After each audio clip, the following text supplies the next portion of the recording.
Véritable success story de la radio Espace Guinée, les grandes gueules, détentrices des meilleurs scores radio en Guinée, de la meilleure émission talk show, a donné le créneau horaire du départ au bureau et du retour à la maison, récoltant depuis des années consécutives le titre d'émission la plus écoutée en Guinée, toutes catégories confondues.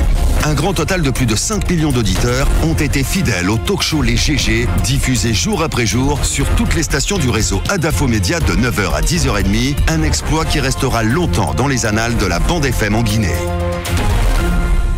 Il est avec nous dans ce studio, c'est Akabari. Bonjour. Monsieur Barry. Bonjour. Bonjour. Bienvenue. La grande gueule. Comment vous sentez, monsieur le ministre? Vous changez d'avis un petit peu par rapport à ce qui vient de se passer? Oh non. Pas du tout. Voilà, d'ailleurs, je vous remercie pour le rappel. Ouais. Cela montre que ma dynamique révolutionnaire ne date pas d'aujourd'hui. Ouais. Ça, c'est déjà une réponse pour ceux qui disent que j'ai été révolutionnaire seulement après avoir été ministre. Ouais.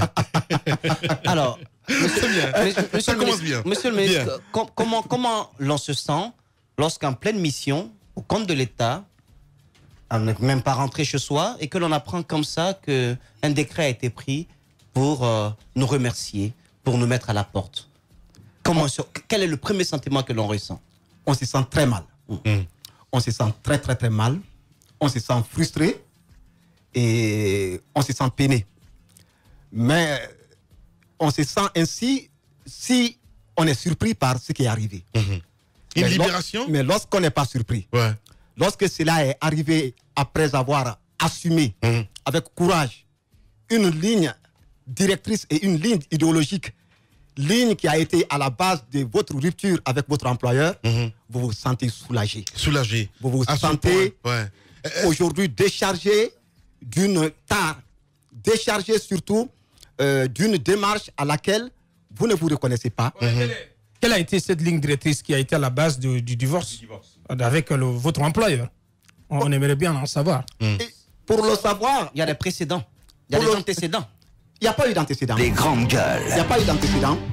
L'employeur, il faut-il déjà rappeler son nom, c'est le président Alpha Condé, pour qui je garde beaucoup de gratitude, pour qui je garde beaucoup de reconnaissance, pour avoir d'abord jeté son dévolu sur un jeune cadre et exhiber ce jeune cadre-là donc à la face de l'opinion nationale et internationale. Ouais. Ça, c'est un devoir que je dois à mon éducation. Il n'y a pas eu d'antécédents. Il y a eu une très belle collaboration sur le plan technique, une très belle collaboration sur le plan administratif. Collaboration d'ailleurs qui a permis au tout jeune ministre que j'étais d'engranger des résultats tangibles et consistants à la tête de ce ministère. Et je le dis en toute connaissance de cause, s'il y a eu des succès engrangés en ces 20 mois de ministère, le président Alpha Condé y est pour beaucoup de choses. Justement. Et c'est pour cela justement que je le remercie partout où je passe. Et je profite de votre micro pour lui adresser cette reconnaissance sincère et éternelle. Maintenant, ceci dit, il a dû y avoir donc une méprise. On s'est mépris sur les personnalités les uns les autres. Le président Alpha Condé n'a pas pratiqué le jeune ministre Siaka Barry avant de le nommer. Donc, il ne savait pas à quel type de personnalité il avait affaire lorsque j'ai rentré au gouvernement. Je n'ai pas pratiqué le président Alpha Condé avant de rentrer au gouvernement. Donc, nous avons commencé notre relation certainement sur de la méfiance, parce qu'il y a un proverbe malinqué qui dit qu'une nouvelle amitié est toujours méfiante. Et donc, c'est cette méfiance qui a créé, je crois, un mauvais départ, et des esprits malveillants se sont incrustés justement dans la lézarde qui s'est fendue. Je vous attendais là malheureusement. Vous êtes un révolutionnaire et vous êtes sur les grandes gueules. Ici, on dit tout cru. Vous avez été victime des collabos, Bantamasso entre autres. Non, Bantamasso. C'est pas sincère, non. Regardez-moi dans les yeux, c'est Akabari. Écoutez, dites-moi la vérité. Écoutez, vous avez été victime de collabos ou pas? Je n'ai pas été victime d'une personne en particulier. J'ai été victime d'un système. Ben non. Non. J'ai été victime d'un système, pas d'une personne. Ça ne passe pas Vous du tout. ne pouvez pas faire de Bantamasso le seul représentant de ce système. Ça ne passe pas du tout. Vous le savez très bien qu'il y avait un rapport. Il y avait un rapport sur vous. Vous le savez très bien. Et vous savez très bien que ce que je dis, c'est vrai. Bantamasso a contribué à faire de moi ce que je suis aujourd'hui. Donc, je lui en suis totalement reconnaissant. Oui. Le ministre Siaka Barry n'aurait pas été. C'est Siaka Barry que vous avez devant vous aujourd'hui. Leader écouté par une frange de la jeunesse. Dans quel sens? Si Bantama Mosso n'avait pas posé. Dans quel sens? S'il n'avait pas posé les actes que vous êtes en train de dénoncer.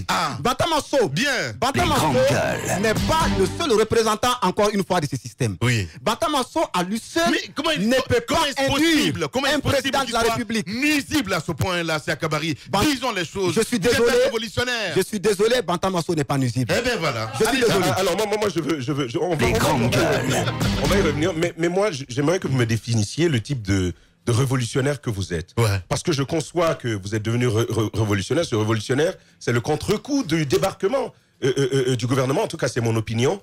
Vous êtes quel type de révolutionnaire? Vu que vous êtes en odeur de sainteté d'un point de vue relationnel avec le président de la République, vous révolutionnez dans quoi? Vous changez quoi? C'est le vague révolutionnaire des années 60 ou est-ce que c'est ce système d'aujourd'hui que vous voulez révolutionner? En particulier quoi? Vous savez... Quelqu'un a posé la question un jour à un leader, le leader Zhou Enlai, le leader chinois, de savoir quel a été le bilan de la Révolution française. Cette révolution date de 1789. Ouais. Et on était déjà dans les années 80. Il a dit qu'il est très tôt d'évaluer la Révolution française. Une révolution qui date de 1789. La révolution n'est jamais désuète. Une révolution n'est jamais dépassée. C'est ce qui trompe aujourd'hui beaucoup de personnes qui ont l'esprit formaté dans ce libéralisme ambiant et dans cet anarchisme dans lequel nous ne nous reconnaissons pas. La révolution guinéenne est une révolution éternelle. Le président Amer Sékou Touré l'a dit. La révolution sommeillera, la révolution tombera dans la léthargie, la révolution sera comateuse, mais la révolution ne mourra jamais. Les grandes gueules. Cette révolution que vous pensez être désuète aujourd'hui, est une révolution qui m'a nourri, moi, de sa sœur nourricière. Vous demandez quel type de révolution? Voilà, aujourd'hui, vous c'est cette révolution que Lamine vient de rappeler ici par un de mes passages. Et je crois que c'était l'un de mes premiers passages ici sur les grandes gueules. Où, en tant que ministre, j'étais en train de glorifier, j'étais en train de magnifier la révolution socialiste du président Amer Sékou Touré. D'accord. Il y a un problème. Ce passage. Non, permettez que l'on puisse avoir des réponses assez précises. Vous dites, vous faites appeler révolutionnaire Siaka Barry, le révolutionnaire, on peut le voir. Mais je veux savoir, à quel combat vous attaquez-vous? L'idéologie, tu veux dire? Non, il y a une cause. Chaque révolution est attaquée. Les grandes gueules. Moi, je veux savoir quelle est cette cause-là. Et Lamine Guirassy avait passé un... C'est une belle question. Justement, pour y arriver, Lamine Guirassy avait passé un passage où vous dites que la culture est dans le coma. Vous y avez passé quelques années. Est-ce que vous l'avez réveillé, cette culture qui était dans le coma? Vous posez plusieurs questions en une. En même temps, allons-y. Vous posez plusieurs questions en une. On ne pourra pas aller ainsi. Nous allons partir d'abord par la définition de la révolution que nous voulons mener, avant de venir aux aspects administratifs, aux aspects techniques de mon passage au ministère. Oui. Je crois qu'on va faire la part des choses. Il faut qu'on soit méthodologique. La révolution dont nous parlons, elle n'est pas différente de cette révolution d'Amer Sékou Touré et de ses combattants. Je l'ai dit sur certaines autres chaînes chez vos confrères, que je ne suis pas un nostalgique. Je ne suis pas nostalgique d'Amer Sékou Touré. Je ne suis pas nostalgique du Cambouaro.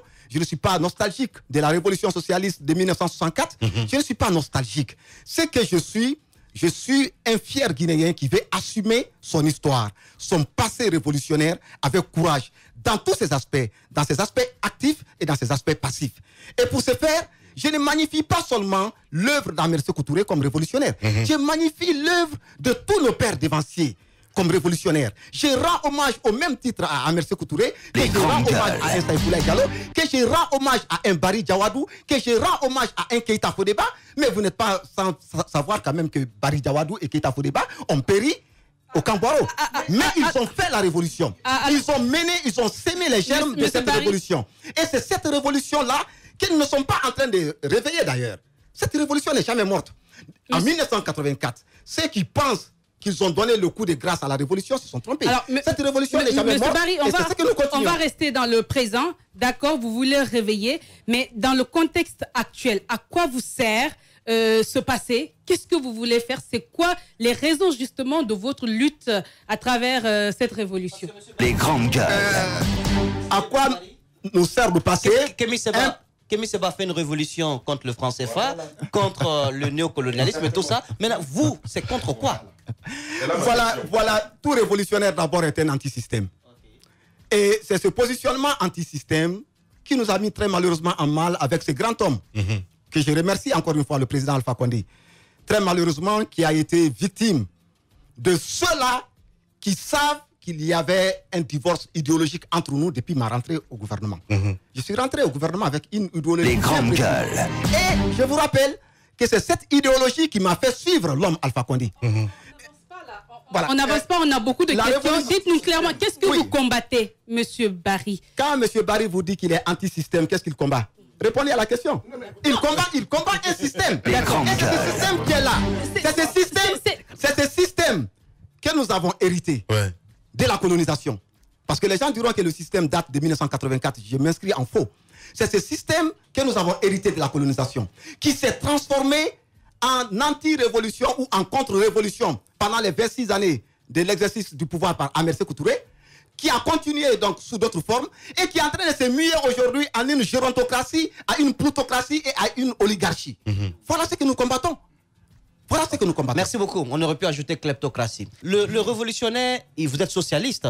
Très bien. Alors, quand je me mets un peu dans l'acception de la chose, du socialisme, parce qu'on a un peu lu également, alors le socialisme, il pense d'abord aux autres avant de penser à soi-même. Est-ce que vous êtes entré dans le gouvernement comme vous êtes ressorti du gouvernement? Vous savez un peu de quoi je parle. Est-ce que vous êtes entré avec des, entre guillemets, ayants? Est-ce que vous êtes ressorti paré comment dirais-je, je vais dire de fils cousus avec de l'or et tout cela? Est-ce que vous êtes ressorti riche? Parce que un révolutionnaire, un socialiste, il n'est pas là pour s'en mettre plein les poches. Ça, c'est la première question. C'est bien dit. Alors, la deuxième question, c'est, dites-moi, rassurez-nous aujourd'hui. Vous donnez tellement de fleurs, de roses au président Alpha Condé ce matin que mon petit doigt me dit, est-ce qu'il n'a pas envie de le charmer à nouveau pour revenir au gouvernement sous d'autres formes? Rassurez-nous. Les grandes gueules. Voilà, surtout qu'il y a le ministère de l'Unité nationale qui n'est pas promu, qui est libre. Voilà. Écoutez, donc on ne sait jamais. Est-ce que vous êtes en pleine campagne ici pour ça? Les grandes gueules. Vous parlez à un mathématicien. J'ai mes camarades de promotion qui sont là. J'ai beaucoup excellé en mathématiques lorsque j'étais à l'école. Et je vais vous dire quelque chose. Il est plus facile en Guinée de garder un poste ministériel que de le perdre et vouloir revenir. Je pouvais tout faire pour garder ce poste jusqu'à la fin du régime d'Alpha Condé. Ne me croyez pas aussi bête. Je suis très bête, c'est vrai. Mais je connais les astuces qui permettent aux autres de garder les postes. Je le sais. Et parmi ces astuces, souvent, il y a la démagogie. Je ne suis pas dans ce registre-là. Ce que je sais, je savais plusieurs mois avant que le chemin que j'avais eu à emprunter me faisait quitter mon poste. Quel chemin? Vous étiez clandestin? Mais je parle encore une fois. Vous avez vu quel ministre en exercice qui crée un mouvement révolutionnaire en exercice qui n'est pas caché? Mais c'était clandestin. Donc c'est ce qui vous a emporté. Mouvement qui tient des conférences publiques. Je vous rappelle que la dernière conférence avant mon limogeage s'est tenue le 12 août. Je vous donne la date. Le 12 août 2017, c'était à l'Université Générale Lansana Conté. Et qui était le conférencier? Je vais vous le dire, c'était la conférence de Génération Debout. C'était pas caché. Le conférencier ce jour-là, c'était Aliouba et Ahmed Kourouma. Ils sont là pour témoigner. Et durant cette conférence-là, tout ministre que je suis, cette association, ce jeune mouvement a dénoncé les tentatives de tripatouillage constitutionnel pour maintenir le président Alpha Condé au pouvoir. Vous sortez-moi un ministre qui peut le faire. Sortez-moi un seul ministre. Dites-moi le nom d'un seul ministre. Et encore, je reviens. Mon dernier discours, le fameux discours d'Accra. Il ne faut pas qu'on falsifie ma jeune histoire. Le fameux discours d'Accra, qui a été la goutte d'eau qui a fait déborder le vase chez le président Alpha Condé, revoyez ce discours. Il y a eu des sites courageux qui ont eu à reprendre le discours. Je rends hommage à ces sites après mon limogeage. J'ai dit dans ce discours à Accra devant les étudiants guinéens que j'ai honte aujourd'hui d'appartenir à un système comme on le voit en Guinée. Que ce que je vois comme respect, comme dévotion à la mémoire de Kwame Nkrumah ici à Accra, et comparé à ce qui est donné comme respect ou comme dévotion à la mémoire d'Ahmed Sékou Touré à Conakry, que je suis peiné pour ma nation. Et j'ai ajouté qu'en tout cas pour ma part, je reste et demeure révolutionnaire dans le corps et dans l'âme. Bien. Sortez-moi un seul ministre qui peut tenir un tel discours au moment où il est en fonction. Sortez-moi. Je peux vous poser cette question. Attendez les gars. Justement, je vais rendre hommage à Gassama. On en reviendra. On en reviendra. Mais on en reviendra. Donc voilà, j'ai assumé. Pourquoi vous n'avez pas démissionné? Mais attendez. grandes gueules. Oui, voilà. Mais oui. Voilà, pourquoi vous n'avez pas démissionné? Pourquoi il n'est pas fait comme Khalifa Gassama? Ça reste quand même, ça reste tout de même une tâche noire. Non, mais si. C'est perçu comme ça. C'est perçu comme ça dans l'opinion. C'est puéril. Vous aurez pu démissionner. C'est enfantin. Mais non. Écoutez, mais alors, là, pas du je tout, vous dis, c'est puéril et enfantin. Oui. Tout ça, ça me fait rire. Vous savez, le mot démission, pourquoi ça me fait beaucoup rire comme ça? Oui. Vous savez ce qui a été dit au président de la République? Si vous ne le débarquez pas, il s'apprête à démissionner. Mais ce n'est pas un duel au pistolet. Le président Alpha Condé s'est cru en duel au pistolet avec moi. Il a dégainé en premier, il a tiré, il est un bon Django. Les grandes gueules. Il était un bon Django, mais je rappelle, que Django cette fois-ci avait en face de lui Highlander. Eh ben. Qui renaît. Mais il a tiré plus vite. Il a tiré plus vite. C'est ce qui est enfantin. On ne cherche pas une administration comme ça. Et aujourd'hui, rien ne certifie que vous vouliez quitter avant qu'il ne vous... Je ne le dis même pas. Je lui dis qu'il est un bon Django. Je lui tire le chapeau. Mais est-ce que Django a tué Highlander? Highlander est dans votre studio aujourd'hui. Oui, mais pourquoi? Pourquoi vous n'avez pas eu le courage à l'époque, puisque vous vous êtes assumé à travers ce jeune mouvement que vous avez mis en place, qui tenait des conférences à l'occasion desquelles vous vous exprimez ouvertement contre le système auquel vous appartenez. Vous vous rappelez ce discours au vitriol que vous avez tenu à Accra, qui, de votre point de vue, a été la goutte d'eau qui a fait déborder le vase. Et vous tenez tous ces discours. Et donc, vous vous démarquez de la ligne. Et vous avez tenu un discours contre les manœuvres de tripatouillage de la Constitution pour permettre à Alpha Condé de briguer un troisième mandat. Avec tout ça, M. Siaka Barry, vous restez dans ce même système. Vous ne trouvez pas cela paradoxal, contradictoire? Mais vous savez, incohérent. Quand vous parlez de rester dans un système, vous êtes en train de faire aujourd'hui le procès d'un ministre qui n'a eu que 20 mois d'exercice. Tout ce qu'on dit là, c'est dans 20 mois. Tout ce qu'on dit là. Ce n'est pas dans 6 ans comme Gassama. Ce n'est pas dans 8 ans comme d'autres l'ont fait. Ce n'est même pas dans 15 ans comme d'autres qui sont aux manettes depuis le temps de Lansana Conté. C'est en 20 mois qu'on est en train de parler. L'autre question, on peut retourner la question. Qu'est-ce que vous cherchiez à l'intérieur d'un système? La période probatoire est de 2 ans. Oui, mais qu'est-ce que vous continuez pour permettre à l'employé et à l'employeur de se jauger? Qu'est-ce que vous continuez à chercher à l'intérieur d'un système auquel vous ne vous reconnaissez plus? En fait, un système contre lequel vous étiez en train de vous battre, contre lequel vous étiez en train de vous élever. C'est important, oui. Ce que vous oubliez que dans toute organisation humaine, il y a des courants. Le RPG n'est pas... Moi, je ne suis pas venu au RPG comme les militants de la 25e heure aujourd'hui sont en train de s'abattre sur lui, comme la manne et la caille descendues sur Moïse. Je ne suis pas de ce genre. Je suis venu au RPG par conviction. Je suis venu au RPG au moment où je n'avais pas encore ma majorité électorale. Le RPG est notre bébé à nous. Si je vois... Même si vous n'avez pas de carte de membre. Je n'ai pas de carte de membre, je parle de sympathisants. Les si je vois notre leader en train de s'éloigner de la vision originelle, prise en otage par ceux-là qui ne connaissent rien de cette lutte-là, par ceux-là qui n'ont pas participé à cette lutte. D'ailleurs, au pire, par ceux-là qui ont voulu piétiner et empiéter cette lutte-là, vous pensez que je suis celui-là qui va jeter tout de suite l'éponge et ne pas tenter, je vous dis bien, on parle de 20 mois, et ne pas tenter de rectifier le tir. Alors, je vais vous dire quelque chose. Tout ce qui s'est tramé comme complot autour de moi et derrière moi à Sékou Touréa, lorsqu'on me les rapportait, on me les rapportait. Lorsqu'on me les rapportait, comme l'a dit Lamine, j'en souriais. J'ai dit que je prendrais cela simplement comme une observation de l'attitude du président en qui j'avais confiance. Et vous ne l'avez jamais rencontré pour en parler? Justement, c'est ma démarche. Vous ne l'avez jamais rencontré pour en parler? Si ma démarche dérange le président de la République, c'est qu'il n'est plus fidèle à sa conviction. Est-ce qu'à un moment... Puisque je suis resté fidèle à sa conviction. Et le jour qu'il a eu le courage de prendre le décret, je me suis dit, eh bien, c'est fait. Le président de la République, apparemment, n'est plus favorable à la démarche originelle qu'on avait tracée. Puisque vous aviez du respect pour cet homme qui a décidé de vous approcher, est-ce qu'à un moment ou à un autre, vous l'aviez approché pour lui dire, tenez, monsieur le président, vous êtes en train de vous éloigner de votre ligne, ce pourquoi je vous ai rejoint. Et après tant d'années, après votre départ, est-ce que vous continuez de voir le président de la République comme un monsieur victime de ce système, ou bien aujourd'hui, lui-même, il entretient ce système? Le président, vous savez, il y a Coluche. Coluche, qui est un grand penseur français, qui disait que le métier de politique n'est pas difficile. Il suffit d'avoir bonne conscience et mauvaise mémoire. Le président a bonne conscience, certainement. Mais il veut aussi avoir mauvaise mémoire.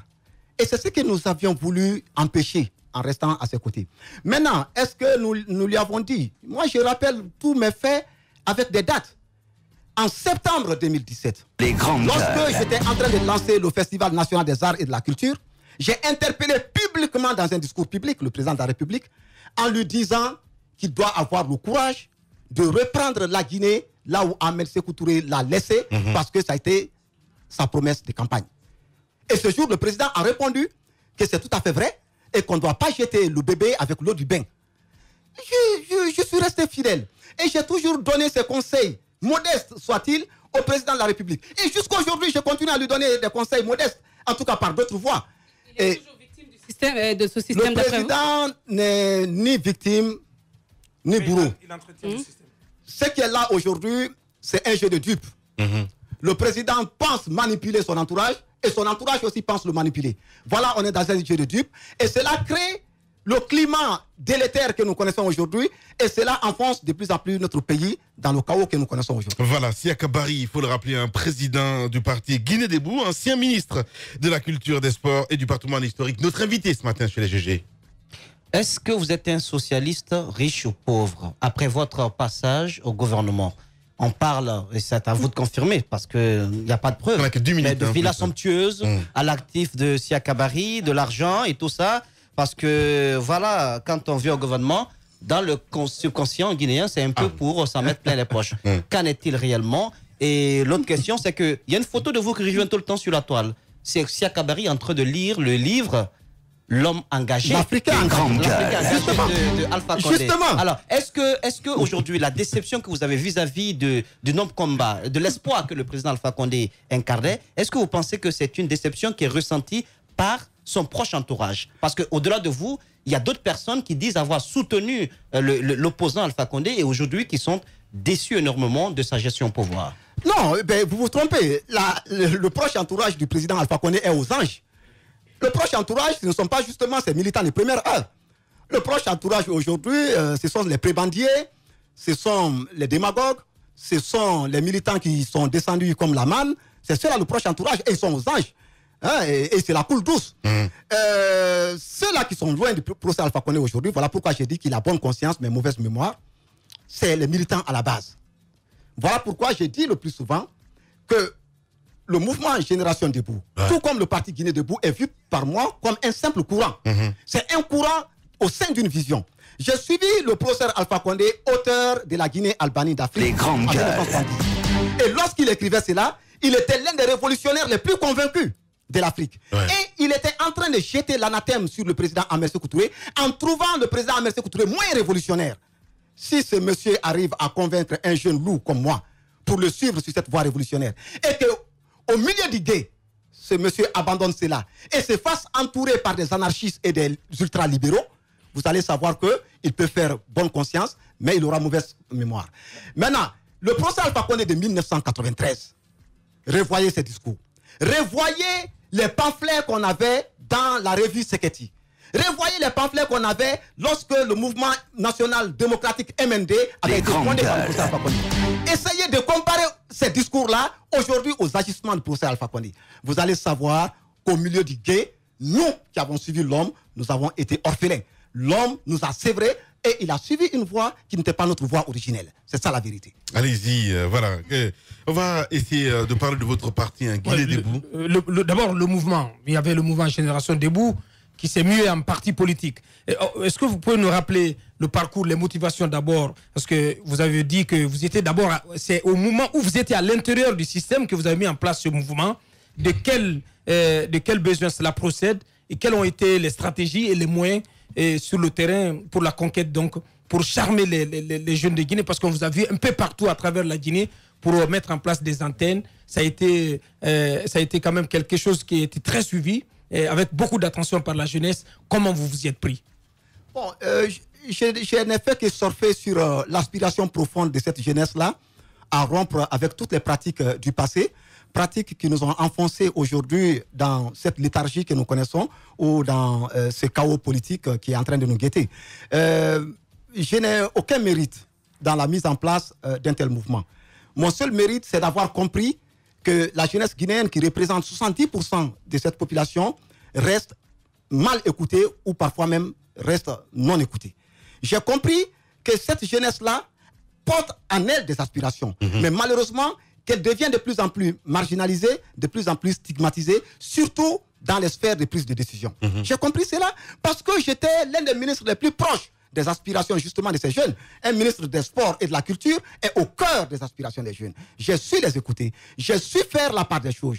S'il fallait donc choisir entre une démarche carriériste et prébandière pour avoir ou pour maintenir mon strapotin, ou s'il fallait entrer dans l'histoire en luttant auprès de cette jeunesse-là courageusement, même en perdant le poste, j'ai fait le parti et j'ai pris le parti de la jeunesse. Voilà. Où vous en êtes aujourd'hui, hein, parce que c'est très important. On va parler d'un mouvement, allez, comme les Gilets jaunes, c'est pas possible. Ben, les Gilets jaunes, voilà. Les grandes gueules. Sur l'actualité politique, l'opposition est dans un bras de fer avec le gouvernement. L'opposition demande l'application des accords du 8 août, mais en même temps des accords beaucoup plus larges en ce qui concerne le dédommagement des victimes, les accords du 12 octobre. Alors, et c'est par la rue que l'opposition républicaine compte faire fléchir le gouvernement. D'abord, votre analyse sur la méthode qui est utilisée, la rue. Est-ce que c'est une issue? Est-ce que ça peut produire des résultats? Bon, au lieu de tomber sur les faits, j'aimerais d'abord épiloguer sur la cause. Je crois que et l'opposition qui se dit républicaine aujourd'hui et cette mouvance ont voulu duper celui qu'il ne faut pas duper. C'est-à-dire tromper celui qu'on ne peut jamais tromper, le peuple. Ils se sont rencontrés autour d'une paperasse qu'ils ont appelée un accord. Paperasse autour de laquelle en fait ils ont accepté librement de contourner les lois de la République, de fouler aux pieds les lois de la République pour préserver leurs intérêts égoïstes et leur bassesse dans les calculs politiques. Quand, entre eux, cela arrive, comme vous appelez accord ou convention, je ne sais pas, mais qui contourne la loi, j'appelle cela tout simplement un gangstérisme politique. Parce que contourner la loi, quel que soit le motif ou la motivation, les grandes gueules. Ils l'ont fait. Et dans un accord entre gangsters, c'est le plus rusé et le plus fort qui l'emporte. Donc, nous sommes en train d'assister à des ruses, à des forces, et souvent même à des duperies, à des tromperies, à des coups de croc à jambe, à des feintes entre eux. Et la politique ne doit pas se bâtir justement sur ça. À Kidia, il y a eu la ruse. À Boké, il y a eu la ruse. Maintenant, j'entends Sidia, la semaine passée, dire oui, le RPG ne gagnera plus une circonscription avec nous parce que nous aussi, nous savons ruser. Voilà c'est à quoi on ne doit pas aujourd'hui s'adonner. Voilà l'image qu'il ne faut pas donner de notre sphère politique. Voilà pourquoi nous prônons et nous continuons à prôner ce renouvellement générationnel pour lequel nous sommes en train de nous battre depuis que j'étais ministre. Allez, mais cette question justement, cette politique aujourd'hui, je parle de la classe politique guinéenne, vous êtes dégoûté? Bon, dégoûté, on peut le dire, mais déçu quand même. Déçu comme tous les Guinéens. Ouais. Sauf ceux qui tirent leur épingle du jeu. Ouais. Et ça, c'est le jeu économique, tout simplement. C'est pour des bassesses économiques que ceux-là ne sont pas déçus. Mais je suis déçu. Je suis déçu comme les 12 millions de Guinéens parce que je pense que l'apanage d'une classe politique, c'est de se battre pour être une force de proposition à même de créer des conditions de bonheur, de paix, de stabilité. Les grandes gueules. Mais notre classe politique, vous l'avez une fois surprise dans des débats sociétaux, jamais il n'est question de débat sociétal en Guinée. Non, alors, si vous êtes déçu de ce système politique aujourd'hui, parce que c'est ce qui se dessine dans vos propos, ce qu'on lit dans vos propos, finalement, quel va être votre positionnement? Justement. Quel va être votre positionnement dans cette arène politique qui vous déçoit? Nous l'avons défini, le parti Guinée Debout est un parti socio-démocrate. Pour soulager un peu mon ami Moussa Moïse, nous ne sommes pas un parti socialiste pur et dur. Moi, je suis socialiste pur et dur. Je l'assume. Mais puisque je ne fais pas seul le parti est un parti socio-démocrate. Et comme tel, notre positionnement se rapproche du centre. Ouais. Nous ne sommes ni de cette opposition qui se dit républicaine, ni de cette mouvance dans laquelle nous ne nous reconnaissons plus. Nous pouvons continuer et nous croyons devoir continuer notre combat avec nos convictions socialistes au sein d'un parti socio-démocrate, tout en gardant notre équilibre au milieu. Bien, on va parler de votre mentor, Kassori Fofana. 6 mois à la primature, un bilan? Mais comment voulez-vous faire le bilan du néant? Du néant? Oui, mais bien sûr. Kassory n'a pas eu la chance d'abord d'exprimer son talent. Il ne l'a pas eu. Je ne suis pas en train de le défendre. Mais si. Je ne le défends pas. Mais si. Il n'a pas eu. Il est rentré sur des crises. Non, Kassory est rentré sur des crises. Cohérent, certainement, il s'y prend mal. Il s'y prend mal dans la gestion de ces crises. Il s'y prend mal dans la gestion des crises. Mais non, ça passe pas. Je suis d'accord. Ça passe pas. Non, ça passe. Non, mais ça passe pas. C'est pas possible. Il est rentré sur des crises. Vous parlez d'un système. Je commence d'abord. Écoutez, l'histoire est têtue. Mais si. L'histoire est têtue. Kassory est rentré d'abord sur la crise du carburant. Qu'il a géré. Ouais. Cette crise-là n'a pas été provoquée par lui. Rendez à César ce qui appartient. Les grandes gueules. La crise du carburant était une patate chaude qui attendait le gouvernement entrant. Kassory l'a géré tant bien que mal. J'ai des reproches à faire dans la gestion de cette crise. Certainement ici est mal pris par endroits. Après la crise du carburant, il est tombé dans la crise enseignante. Sans compter dans la crise post-électorale liée aux élections communales. Il est venu en homme serein et on lui a mis tout de suite la tunique du sapeur-pompier. Qu'est-ce que voulez-vous? Il va jouer d'abord le rôle de sapeur-pompier avant de pouvoir exprimer son talent en tant qu'homme serein. Donc, vous croyez en son talent politique? Parce qu'il a été, à un moment donné, on peut l'estimer, un coach ou un mentor pour vous. Est-ce que vous pensez qu'il est l'homme de la situation? Si jamais aujourd'hui on était sorti de toutes ces crises multiformes, si aujourd'hui on était dans un contexte de sérénité, de stabilité politique, vous pensez que l'homme est réellement l'homme de la situation qui peut porter ce pays vers des aspirations meilleures? Je puis vous assurer d'une seule chose que je connais chez l'homme, c'est sa volonté. Je puis vous assurer qu'il en a la volonté. En aura-t-il la capacité dans ce chaos qui se généralise de plus en plus? Là est une autre question. Oui. Kassory avait la volonté d'apporter son grain de sel à l'édification d'une Guinée meilleure, en mettant donc en exergue ses compétences et son expérience. Je le sais. Pour avoir approché l'homme à un moment donné, je ne suis plus proche tout à fait de lui, mais pour avoir approché l'homme à un moment donné, ça, je sais qu'il en avait. Maintenant, est-ce que le contexte ambiant lui permet de mener à bien donc cette démarche-là et de mettre en pratique cette volonté? Là est une autre question. Mais je vous dis encore une fois qu'il n'est pas tombé sur un contexte favorable. Bien. Voilà, le président de Guinée Debout, notre invité ce matin, et c'est un lutteur qui insiste sur cette question. Moussa a posé 2 fois la question sur vos biens, mais vous ne répondez pas. Oh non, mais je voulais toujours répondre, c'est ce qui est même plus intéressant.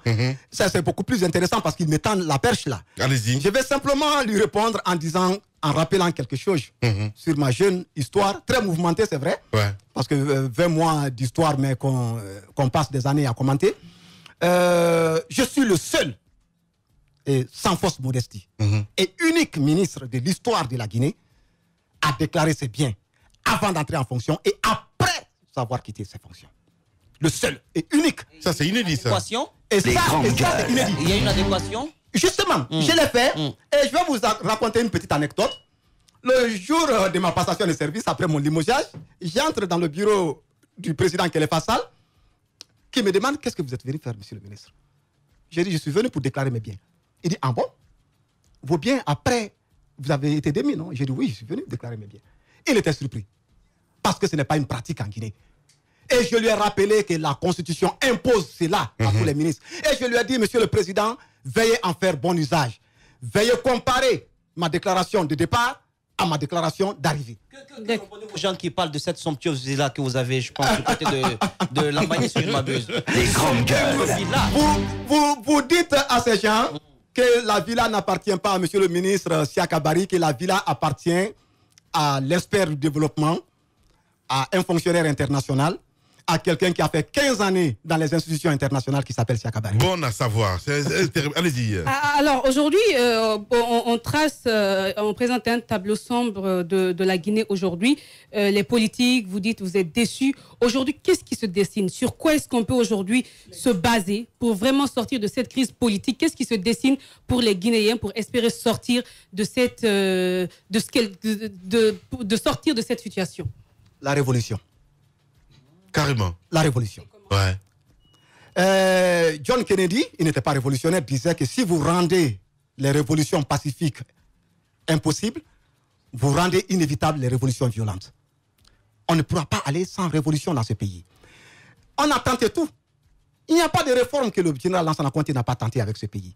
En 1985, il s'est attelé le 22 décembre 1985, dans son discours d'orientation, à jeter les bases d'une réforme durable. Il n'y a pas de réforme qu'il n'a pas tenté avec le gouvernement syrien. Il n'y a pas de restructuration qu'on n'a pas tenté dans ce pays. Tout tombe à l'eau. Pourquoi? Parce que nous avons en face, non pas des textes désuets, les textes sont très honorables, mais nous avons en face un système qui est ancré, un système qui a enraciné ses tentacules un peu partout, qu'il faudrait déboulonner, qu'il faudrait déraciner. En 2020, et la seule chose qui pourra déboulonner et déraciner ce système-là, c'est une révolution. Alors, qu'elle soit une révolution populaire, qu'elle soit une révolution pacifique, qu'elle soit une révolution des œillets, comme on l'a connu au Portugal, il faudrait une révolution. Alors, cette révolution, pour qu'elle ait lieu, probablement, il faut bien qu'il y ait, en tout cas, que la possibilité soit donnée à cette Guinée de connaître une alternance en 2020. Et pour que cela soit, il faut certainement que l'actuel chef de l'État se conforme aux exigences constitutionnelles en ce qui concerne les mandats présidentiels. Et depuis que le président Alpha Condé a entamé son second mandat, son second et dernier mandat constitutionnellement, il a été plusieurs fois questionné, interrogé par des médias sur son intention de respecter cette constitution. Et plus chaque fois qu'il a été questionné, il s'est borné à renvoyer la balle au peuple. Son ministre d'État, secrétaire général de la présidence, était il y a quelques jours sur le plateau de France 24. Il s'est inscrit dans la même logique. Et il y a ce week-end que des articles de presse ont circulé pour annoncer un soutien de Poutine à la cause d'un troisième mandat pour Alpha Condé. Est-ce que vous pensez aujourd'hui que tous les signaux sont réunis, tous les ingrédients sont réunis pour que cet homme puisse briguer un troisième mandat en 2020? Bon, écoutez, je n'épilogue pas franchement sur des coupures de presse ou sur des bribes de rumeurs. Je ne vais pas rentrer dans ça, que Poutine soutienne un troisième mandat ou que l'Allemagne Samori Touré descende en personne pour soutenir. Là n'est pas la question.